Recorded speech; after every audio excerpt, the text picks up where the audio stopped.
Hello my dear students, welcome to my classroom. और आज के क्लास में हम लोग आ गए हैं क्वेश्चन नंबर 58 को लेकर। और आज के क्लास में हम लोग जितने भी सारे क्वेश्चंस बाकी थे सारे क्वेश्चन को डिस्कस कर लेंगे, ठीक है। एमसीक्यू सेशन के क्लास में सारे क्वेश्चन को प्रैक्टिस कर लेंगे हम लोग आज, ठीक है। तो चलिए हम लोग अपने क्लास की तरफ चलते हैं। आशा और उम्मीद करते हैं कि आप लोग स्वस्थ होंगे, मस्त होंगे। तो पढ़ाई करते हैं हम लोग। चलिए क्वेश्चन नंबर 58 है कि अमोनियम क्लोराइड का जलीय विलयन क्या होगा। तो अमोनियम क्लोराइड का जलीय विलयन क्या होता है बताना है। तो अमोनियम क्लोराइड का जलीय विलयन जो होता है वह होता है आपका अम्लीय। क्या होता है? क्या होता है? अम्लीय। क्या होता है? अम्लीय। अमोनियम क्लोराइड का जो जलीय विलयन होता है वो क्या होता है आपका? तो आपका अम्लीय होता है। क्या होता है? अम्लीय होता है। नींबू के खट्टे स्वाद को खत्म करने के लिए कौन उपयुक्त है? कह रहा है कि जो नींबू जो होता है खट्टा होता है टेस्ट में, तो उसके टेस्ट को यानी खट्टे होने को रिमूव करना है, यानी खट्टा है तो उसको रिमूव करना है।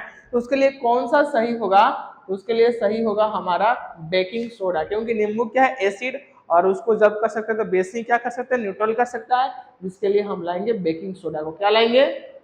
बेकिंग सोडा से नींबू का जो स्वाद खट्टा होता है उसे हम लोग क्या कर सकते हैं? आसानी से हटा सकते हैं। यानी हटाने के लिए जो उपयुक्त होगा इन चारों ऑप्शन में से वो ऑप्शन होगा बेकिंग सोडा। आइए हम बात करते हैं जिंक को जब NaOH के विलयन के साथ गर्म करने पर क्या होगा। जब हम जिंक को गर्म करते हैं सोडियम हाइड्रोक्साइड के साथ तो क्या रिएक्शन देखने को मिलता है? तो रिएक्शन मिलता है सोडियम जिंकेट बनाता है। क्या बनाता है? सोडियम जिंकेट बनाता है और H2 गैस निकलता है। याद रखिएगा, जब भी जिंक रिएक्शन करता है सोडियम हाइड्रोक्साइड एक बेस के साथ, जब रिएक्शन करता है और जलीय विलयन को जब लोग गर्म करते हैं तो वहां पे बनता है सोडियम जिंकेट और H2 गैस बाहर निकलता है, रिलीज होता है। बाकी तीनों ऑप्शन गलत हो जाएंगे। आइए हम बात करते हैं क्वेश्चन नंबर 61 की बात करते हैं। तो 1 बिलियन अंडे के कवच से अभिक्रिया कर एक रंगीन गैस उत्पन्न करता है। इस टाइप का सवाल हम लोग प्रीवियस क्लास में भी किए थे कि 1 बिलियन अंडे के कवच से अभिक्रिया कर रंगीन गैस उत्पन्न करता है जो कि चूना जल को दुधिया कर देता है। यानी जो लाइम वाटर होता है उसको क्या करता है? दुधिया कर देता है। तो बिलियन में उपस्थित पदार्थ और गैस की क्रमशः क्या होगा? यानी उस बिलियन में जो पदार्थ मौजूद हैं उनका क्रमशः क्या होगा, उनका बताना है। तो हम लोग जब प्रीवियस क्लास में पढ़े थे तो हम लोग बात किए थे जो दुधिया कलर हो जाता है वह HCl के कारण हो रहा था, लेकिन उसमें एक और पदार्थ होता है जिसका नाम है CO2। यानी राइट आंसर जो हम लोगों का होगा वह होगा HCl और CO2 गैस, ठीक है। इनका ही क्रमशः होगा। बात करते हैं निम्नलिखित में कौन अम्लीय ऑक्साइड है। निम्नलिखित में कौन अम्लीय ऑक्साइड है बात कर लेते हैं। तो जो अम्लीय ऑक्साइड है वो यहाँ पे वो तुम्हारा CO2 है। अब कहोगे सर CO2 अम्लीय ऑक्साइड कैसे है? तो याद रखना, जब जल के साथ CO2 अभिक्रिया करता है तो H2CO3 बनाता है। जब यही जल के साथ अभिक्रिया करता है CO2 तो ये बनाता है H2। यानी जब यह H2O CO2 के साथ जब रिएक्शन करता है तो यह बनाता है, याद रखना, H2CO3, जिसको हम लोग बोलते हैं कार्बोनिक एसिड। क्या बोलते हैं? कार्बोनिक एसिड बनाते हैं। और H2CO3 को हम लोग कहते हैं कार्बोनिक एसिड। कार्बोनिक एसिड कहते हैं, ठीक ना, जो कि एक अम्लीय होता है। इसलिए Ca2 जो है CO2, यहाँ ध्यान समझिएगा, निम्नलिखित में कौन अम्लीय ऑक्साइड है? तो CO2 जो है एक अम्लीय ऑक्साइड है, क्योंकि जब CO2 को जल के साथ जब हम लोग रिएक्शन कराते हैं तो वह जनरेट करता है, देख लीजिए यहाँ पे H2 और CO3 यहाँ पे बनाता है जो कि एक कार्बोनिक एसिड होता है, ठीक है। हमेशा याद रखिएगा। और हम क्वेश्चन नंबर 63 से फिर आगे डिस्कस करते हैं। आप लोग इसे नोट कर लीजिए, क्वेश्चन नंबर 3 से डिस्कस कर रहे हैं हम। तो आप देखिए हम लोग इसको इरेज करेंगे और क्वेश्चन नंबर 63 से डिस्कस करेंगे, ठीक है ना। तो इसे आप लोग नोट डाउन करना चाहते हैं तो नोट डाउन कर लीजिए, स्क्रीनशॉट लेना चाहते हैं जो लेना चाहते हैं कर ले, लेकिन कॉपी में नोट जरूर करके रिवाइज कीजिएगा, ठीक है। तो चलिए हम लोग इरेज करते हैं। चलो क्वेश्चन नंबर 63 डिस्कस करते हैं। क्वेश्चन नंबर 63 क्या कहता है? कहता है कि सही कथन को चुनना, यानी जो स्टेटमेंट सही है, ठीक ना, उसे हम लोग को चूज करना है कि राइट स्टेटमेंट क्या है। कह रहे कि सभी भस्म क्षार होते हैं, या जितने भी सारे भस्म हैं यानी जो बेस है क्या सभी क्षार होते हैं, या सभी क्षार भस्म होते हैं, या क्षार अघुलनशील होते हैं या सभी भस्म घुलनशील होते हैं। तो आपको बताना है इसमें कि राइट आंसर क्या होगा, बताइए। अरे यार राइट आंसर वो थोड़ी होगा, चलो कोई बात नहीं, ट्राई किया तुमने फिर भी। आइए हम बात करते हैं सही कथन का, बात करते हैं तो सही आंसर होगा ऑप्शन इज द बी, सभी क्षार जो होते हैं, सभी बेस जो होते हैं वो भस्म होते हैं, ठीक है, ना कि सभी भस्म क्षार होते हैं, ठीक है, हमेशा याद रखिएगा। अम्ल का मान क्या होता है, तो स्केल याद है ना, 0 से 7, 7 से 14, तो बिल्कुल तो अम्ल का मान 7 से क्या होगा, कम होगा, 7 से क्या होगा, कम होगा। संगमरमर का रासायनिक सूत्र क्या होता है, संगमरमर का रासायनिक सूत्र क्या होता है, ए होता है CaCO3। संगमरमर का रासायनिक सूत्र क्या होता है, CaCO3 होता है। बात करते हैं आगे, निम्नलिखित प्रबल अम्ल भस्म को जोड़ा चुनना है, कर रहा है कि इसमें बताना कि कौन सा प्रबल अम्ल है और भस्म है, बताना है कि प्रबल अम्ल और भस्म का जोड़ा चुनना है। तो आपके सामने लिखा है HCl NH4OH, ए नहीं है, HCl और NaOH ये बिल्कुल है, HCl और NaOH जो है वो प्रबल अम्ल और भस्म का क्या है, जोड़ा है। निम्नलिखित में कौन विजातीय यौगिक है, बताना है आपको कि विजातीय यौगिक क्या होता है, निम्नलिखित में आपको बताना है कि विजातीय यौगिक क्या है, ठीक है ना, तो इसके बारे में डिस्कस करना है, बताइए कौन है। तो याद रखिए हम पढ़ाए थे एक फॉर्मूला इसका CaSO4 इंटू हाफ H2O, कुछ याद आया, CaSO4 into half H2O, that is called plaster of Paris, यही जो होता है वो विजातीय यौगिक है, ठीक है। जलीय विलयन में एसिटिक अम्ल क्या होता है, तो जलीय विलयन में एसिटिक अम्ल जो होता है वह क्या होता है, आपको बताना है क्या होता है। जलीय विलयन में एसिटिक अम्ल जब मिलता है तो वह क्या हो जाता है, आपको बताना है, बताइए आंसर क्या होगा। तो यह आंसर होगा आपका अंशतः आयनित होकर H3O+ बनाता है, क्या होता है, तो अंशतः यह आयनित होकर H3O+ बनाता है, क्या बनाता है बुआ, तो अंशतः यह आयनित होकर, यानी पूरे कंप्लीट पूर्णतः रूप से नहीं, अंशतः यानी आंशिक रूप से आयनित होकर वह H3O+ बनाता है, ठीक है। अब बात करते हैं हम लोग निम्नलिखित में सोडा एस का सूत्र कौन है, तो सोडा एस का सूत्र बुआ तुम्हारा Na2CO3 है, कौन है, Na2CO3 है, कौन है, Na2CO3 जो है तुम्हारा वो सोडा एस का सूत्र है। देखो टाइम काफी हम लोग के पास कम है, इसलिए हम थोड़ा स्पीडली खींच रहे हैं, ठीक है ना, MCQ सेशन को। तो आपको जहां भी दिक्कत होगा आप कमेंट में जरूर कमेंट करके पूछना कि सर हमें इस क्वेश्चन में समझ में नहीं आया, आप थोड़ा फिर से इसको समझा दीजिए, ठीक है। तो बिल्कुल पूछ सकते हो, पूछने के लिए कोई मना नहीं है, ठीक है, लेकिन आप कंसेप्ट पढ़ो, कंसेप्ट पढ़ के तब क्वेश्चन करो तो और मजा आएगा, ठीक है। आप खैर से नोट करो, फिर हम लोग क्वेश्चन डिस्कस करते हैं 70 नंबर क्वेश्चन से, ठीक है। चलो देखो अब क्वेश्चन नंबर 70 की बात करते हैं, क्वेश्चन नंबर 70 क्या कहता है, हम लोग 70 पे डिस्कस करते हैं। निम्नलिखित में कौन सी धातु HCl या NaOH विलयन से अभिक्रिया कर H2 गैस मुक्त करती है, तो याद रखना जब भी जिंक के साथ, ठीक है, Zn जिंक के साथ, यानी Zn के साथ जब हम रिएक्शन कराते हैं तो वह क्या करता है, H2 गैस यानी हाइड्रोजन गैस प्रोड्यूस करता है। 71 में देखो कि कठोर जल को मृदु बनाने के लिए सोडियम कि किस यौगिक का उपयोग होता है, तो कौन से यौगिक का उपयोग होता है सोडियम जल का मृदु बनाने के लिए, इस चीज का खास ध्यान रखना, ठीक है। तो किसका उपयोग होता है बताओगे आप लोग, कमेंट सेक्शन में एक बार कमेंट करो, आप लोगों का कमेंट नहीं आ रहा है, ठीक है। चलिए हाँ, अब एक सबका कमेंट आने लगा, option B, option B, okay, option B is the right answer, बिल्कुल सही है। कठोर जल का मृदु बनाने के लिए सोडियम के किस यौगिक का उपयोग होता है, तो बेटा Na2CO3 का उपयोग होता है, किसका होता है, Na2CO3 का उपयोग होता है, बिल्कुल याद रखिएगा, ठीक है। और यहाँ देखिए हम बात करते हैं Na2CO3 का उपयोग होता है, और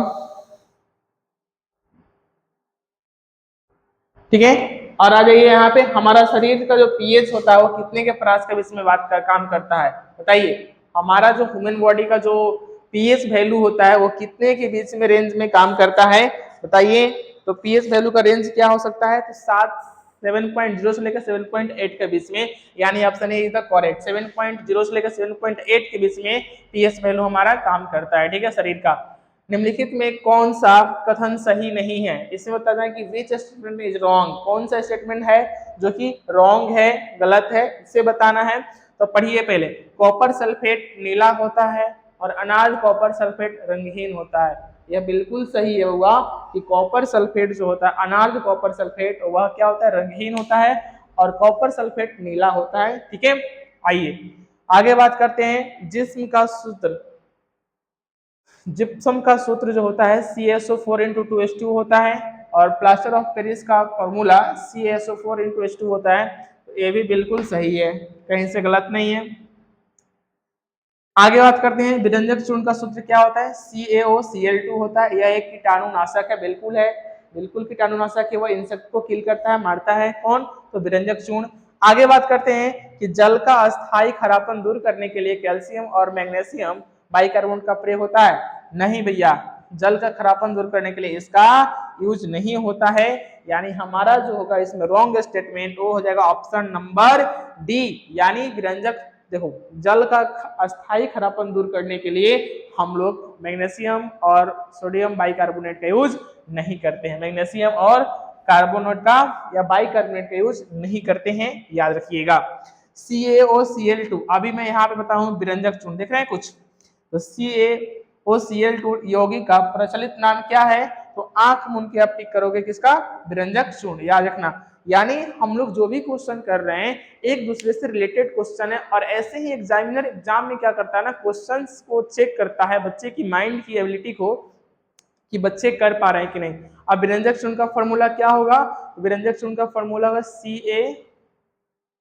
CaOCl2, क्या होगा? CaOCl2 होगा, याद रखिएगा, जो कि एक कंपाउंड है, जो कि एक यौगिक है। आप यहां तक नोट करो 74 तक, हम 75 से फिर डिस्कस करते हैं।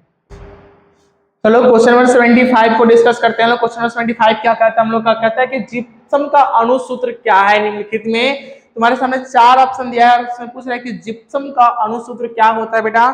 तो जिप्सम का अणुसूत्र ध्यान से देखना, अभी हम लोग जस्ट पढ़े थे एक अगले क्वेश्चन में स्टेटमेंट वाले में कि जिप्सम का क्या होता है। तो जिप्सम का पढ़े थे हम लोग CaSO4 × 2H2O is the formula of molecular formula of the gypsum, यानी जिप्सम का अणुसूत्र यह होता है, ठीक है।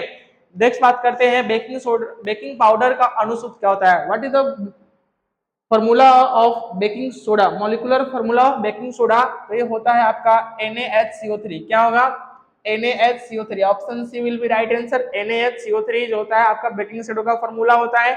उदासीन विलयन का पीएच वैल्यू क्या होता है, यानी न्यूट्रल, तो 7, कितना होता है? 7। और याद रखिएगा वाटर का भी पीएच वैल्यू क्या होता है? 7। वॉशिंग सोडा का अणुसूत्र क्या होता है? What is the molecular formula of washing soda? तो molecular formula of washing soda is Na2CO3 × 10H2O होता है, Na2CO3 × 10H2O होता है, याद रखिएगा, ठीक है।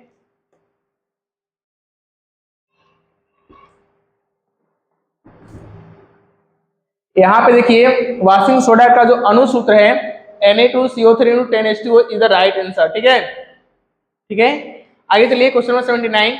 सिरका जो होता है, जो अचार बनाने में हम लोग उपयोग करते हैं, यूज करते हैं, तो सिरका जो अचार बनाने में उपयोग में लाया जाता है निम्नलिखित में से क्या है? तो याद रखना यह 10 से 20%, कहाँ 10 से 20% जो होता है वह क्या होता है? एसिटिक अम्ल होता है, ठीक है। सिरका जो हम लोग यूज करते हैं अचार बनाने में, उसमें 10 से 20% क्या होता है? एसिटिक अम्ल होता है। बेकिंग सोडा क्या है? तो बेकिंग सोडा क्या है? सोडियम कार्बोनेट है ना? ना, बिल्कुल ना है। सोडियम बाइकार्बोनेट ना, ये भी नहीं है। सोडियम कार्बोनेट और टार्ट्रिक अम्ल का मिश्रण ना, ना, बिल्कुल नहीं है। सोडियम बाइकार्बोनेट और टार्ट्रिक अम्ल का मिश्रण है, यानी राइट ऑप्शन इज डी, ठीक है। आज आगे बात करते हैं, हमारा शरीर पीएच मान के किस परिसर में सही तरीके से काम करता है? प्रीवियस क्वेश्चन 7.0 से 7.8 के बीच, right answer is option C, ठीक है। और यहाँ पे क्वेश्चन 81 कंप्लीट होता है, और हम बात करते हैं कुछ और क्वेश्चन बच गए हैं, ठीक है, फाइनली उसको भी देख लेते हैं हम लोग, तो इसके बाद हम लोग इस सेशन को एंड कर देंगे। तो इसे आप लोग नोट करो, बाकी क्वेश्चन डिस्कस करते हैं। चलो देखो क्वेश्चन नंबर 82 से डिस्कस करते हैं हम लोग, ठीक है। क्वेश्चन नंबर 82 है कि लिटमस विलयन जो होता है वो बैंगनी रंजक होता है। ठीक है, लिटमस एक क्या है, रंजक है, इंडिकेटर है, कोई दिक्कत नहीं, नो डाउट। निम्नलिखित में से किससे निकला था, यानी जो लिटमस होता है, तो हम बताए थे जब कंसेप्ट पढ़ा रहे थे, जो लिटमस होता है वो लाइकेन के प्लांट से निकाला जाता है। ठीक है ना। अब हम लोग ऑप्शन पढ़ते हैं कि लाइकेन का प्लांट है, वो ऑप्शन दिया है या नहीं भी। तो सबसे पहले बताते हैं लाइकेन, लाल पत्ता गोभी, हल्दी और पेटूनिया का फूल। नहीं, हमको लाइकेन मिला, हम आगे नहीं बढ़ेंगे, क्या करेंगे, लाइकेन पर टिक करेंगे। यानी लिटमस पेपर जो होता है, लिटमस पत्र जो होता है वो लाइकेन के पौधे से निकाला जाता है। एक प्रकार का यह नेचुरल इंडिकेटर यानी प्राकृतिक सूचक होता है या रंजक होता है। ठीक है, आगे आओ बात करते हैं अमोनिया सोडा विधि से निम्नलिखित में से किसका निर्माण होता है। ये भी कंसेप्ट की क्लास में पढ़ाए थे कि अमोनिया सोडा विधि से खाने का सोडा का निर्माण होता है। किसका निर्माण होता है, खाने के सोडा का निर्माण होता है, याद रखिएगा। ठीक है, अगला क्वेश्चन 84 नंबर क्वेश्चन है कि सोडियम क्लोराइड के जलीय विलयन से यदि विद्युत धारा प्रवाहित किया जाए तो यह वियोजित हाइड्रोक्साइड बनाता है। यदि हम बात करते हैं कि सोडियम क्लोराइड का जलीय विलयन, यहाँ पे देखना, अगर हम NaCl का एक्वा सॉल्यूशन एक्वस लेते हैं और इसमें हम क्या पास करा रहे हैं, इसमें हम इलेक्ट्रिसिटी पास करा दे रहे हैं, इलेक्ट्रिसिटी, यानी अगर हम इसमें विद्युत प्रवाहित कर रहे हैं, करंट प्रवाह कर रहे हैं, तो यह बनाता है वियोजित होकर हाइड्रोक्साइड बनाता है। क्या बनाता है, वियोजित हाइड्रोक्साइड बनाता है। तो इस प्रक्रिया को क्या कहते हैं, तो इस प्रक्रिया को कहते हैं हम लोग क्लोर क्षार अभिक्रिया। क्या कहते हैं, क्लोर क्षार अभिक्रिया कहते हैं। याद रखिएगा, जब सोडियम क्लोराइड में जब विद्युत धारा प्रवाहित किया जाता है तो हाइड्रोक्साइड, वियोजित हाइड्रोक्साइड बनाता है। उस प्रक्रिया को हम लोग कहते हैं क्लोर क्षार अभिक्रिया कहते हैं। ठीक है, अगला क्वेश्चन डिस्कस करते हैं 85 नंबर क्वेश्चन। अग्निशामक यंत्र में प्रयुक्त अम्ल और भस्म है, कौन कौन से एसिड और बेस जो होते हैं कि उसमें हम लोग मिलाते हैं, यानी कौन अम्ल और भस्म इसमें डाले जाते हैं। तो याद रखिएगा, अग्निशामक जो होता है यंत्र, यानी जो फायर एक्सटिंग्विशर जो होता है, उसमें क्या क्या होता है, तो इसमें याद रखिएगा ऑप्शन नंबर सी सल्फ्यूरिक अम्ल और सोडियम बाइकार्बोनेट होता है। यानी सल्फ्यूरिक अम्ल तो अम्ल हो गया और सोडियम बाइकार्बोनेट क्या हो गया, आपका भस्म हो गया, याद रखिएगा। तो ये मिला हुआ रहता है। अगला क्वेश्चन है कि सही कथन को चुनना है, राइट स्टेटमेंट को चुनना है कि मेरा स्टेटमेंट कौन सा सही है। तो आइए बात करते हैं, धातु के कार्बोनेट अम्ल से अभिक्रिया कर CO2 मुक्त करते हैं, बिल्कुल करते हैं। धातु के जो भी ऑक्साइड होते हैं अभिक्रिया करके क्या करते हैं, कार्बोनेट से, यानी CO2 गैस करेंगे। धातु के बाइकार्बोनेट अम्ल से अभिक्रिया करके CO2 मुक्त करते हैं, बिल्कुल करते हैं। धातु के कार्बोनेट गर्म करने पर CO2 मुक्त करते हैं, ये भी करते हैं।